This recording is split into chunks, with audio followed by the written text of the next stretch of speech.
জুলাই জাতীয় সনদের শেষের দিকে যেটা বলা হয়েছে যে এই যেখানে নোট অফ ডিসেন্ট দেওয়া হয়েছে, যদি এটি নির্বাচনী ইশতেহারে উল্লেখ করে জনগণ যদি ম্যান্ডেট দেয়, সেটি কেন জুলাই জাতীয় সনদের বাস্তবায়ন যে আদেশটা সেখানে থাকলো না কেন? দেখেন, জুলাই সনদ বাস্তবায়ন আদেশটি, আমার কথা হচ্ছে যে যদি এই যে ধরেন চারটা প্রশ্ন ছিল, এখন আপনি মনে করেন জনগণের কাছে তো আমরা গেছি, মানে এইটা জনগণের কাছে কেন যাওয়া লাগলো? কারণ রাজনৈতিক দলগুলোর মিলে একমত হতে পারছিল না, বা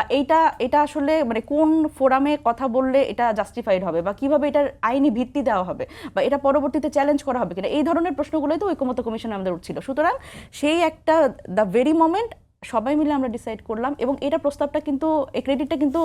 আমাদের স্বরাষ্ট্রমন্ত্রী সালাউদ্দিন ভাই নেন, যে উনি কিন্তু প্রস্তাবটা করেছিলেন, গণভোটের প্রস্তাব উনি করেছিলেন। সুতরাং তখন কথা ছিল যে এই গণভোট তো আমাদের সংবিধানে নাই, তখন উনি বলছেন না, গণভোটের এই বিধান আমাদের সংবিধানে থাকা লাগবে না, তো জাতীয় ইস্যুতে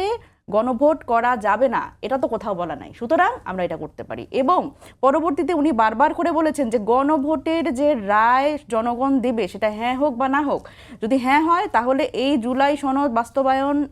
এই আদেশটা এবং এটার আইনি ভিত্তি যখন আমরা চাইলাম, এরপরে যে এই জুলাই সনদ বাস্তবায়নের ক্ষেত্রে যারা আসলে নির্বাচিত হবে জনগণের ভোটে, তারা এটা পালনে বাধ্য থাকবে, প্রত্যেক এমপি এটা পালনে বাধ্য থাকবে, it has been documented. So